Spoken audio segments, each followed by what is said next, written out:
De volta para Brasília porque o recurso do ex-presidente Jair Bolsonaro contra a condenação no Tribunal Superior Eleitoral, que o deixou inelegível, vai completar um ano que está parado no Supremo Tribunal Federal.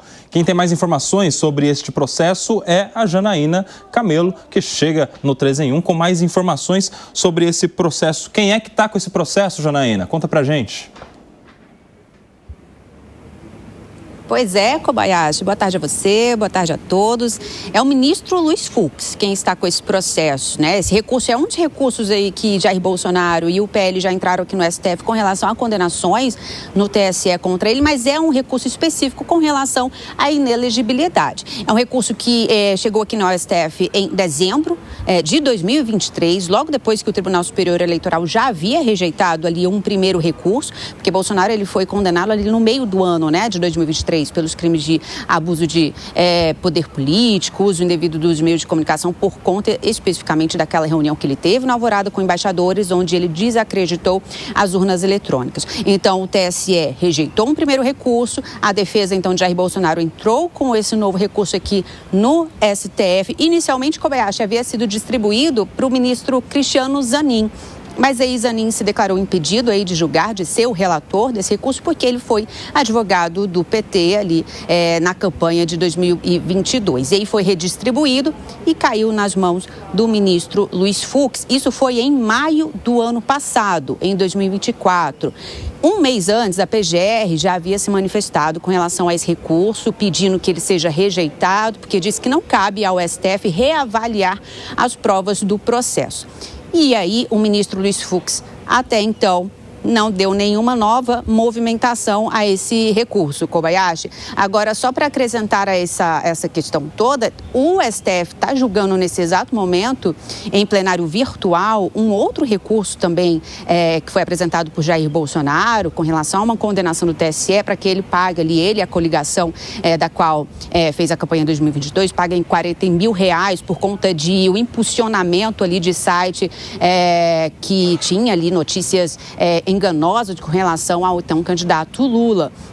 E esse julgamento está acontecendo na primeira turma e termina hoje. Começou na sexta-feira passada, termina hoje e todos os ministros já votaram, menos também o ministro Luiz Fux. Todos os ministros já votaram para rejeitar esse recurso, mas é interessante também deixar aí em análise que, nesse caso também, no julgamento que termina hoje, já tem uma semana, o ministro Luiz Fux até agora também não votou. Kobayashi. Muito obrigado, Janaína Camelo. Vamos rodar esse assunto? E aí, Gustavo Segré? Um ano já dá para comemorar aniversário esta situação do presidente sem julgamento. E são questões que, novamente, chamam a atenção. Quando precisa celeridade judicial, de um dia para o outro já se marca processo, já se vota, já sai.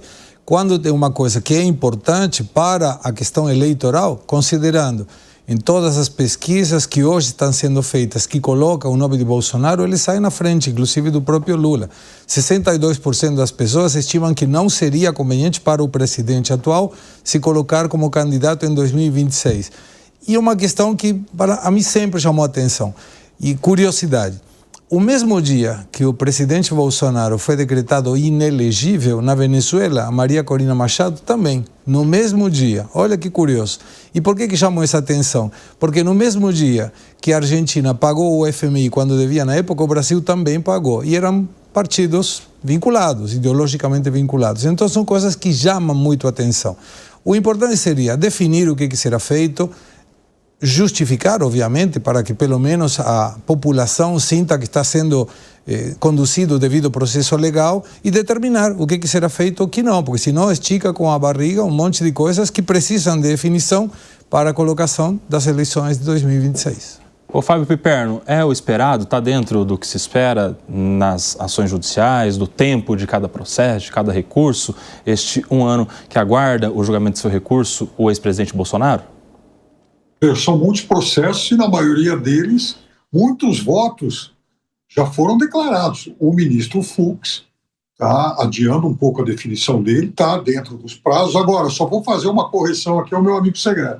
De fato, na pesquisa Quest divulgada hoje, 62% dos eleitores ouvidos disseram que prefeririam que realmente o presidente Lula não fosse candidato à reeleição. Mas A mesma pesquisa aponta o presidente Lula na liderança, 44-40 contra o presidente Bolsonaro no cenário lá de primeiro turno.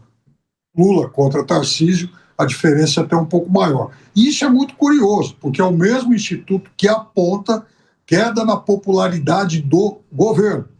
Então, vejam só, né? A gente ainda continua com aquele estranho ambiente no qual o presidente continua mais popular do que o seu próprio governo. Muito interessante essa comparação que faz aí o Fábio Piperno, Alan Gani. Não, é verdade. Inclusive, né, o Lula, o petismo, vive da figura do Lula. Né? O PT hoje é o Lula. O governo também, em certo sentido, é a figura do atual presidente, do Lula. Ele é essa força. Agora, por mais que tenha essa desaprovação do governo, o Lula é competitivo, né? Goste ou não, mas ele é competitivo para 2026, até porque ele já ganhou 3 eleições e ele tem a máquina na mão. E o poder da máquina é muito forte.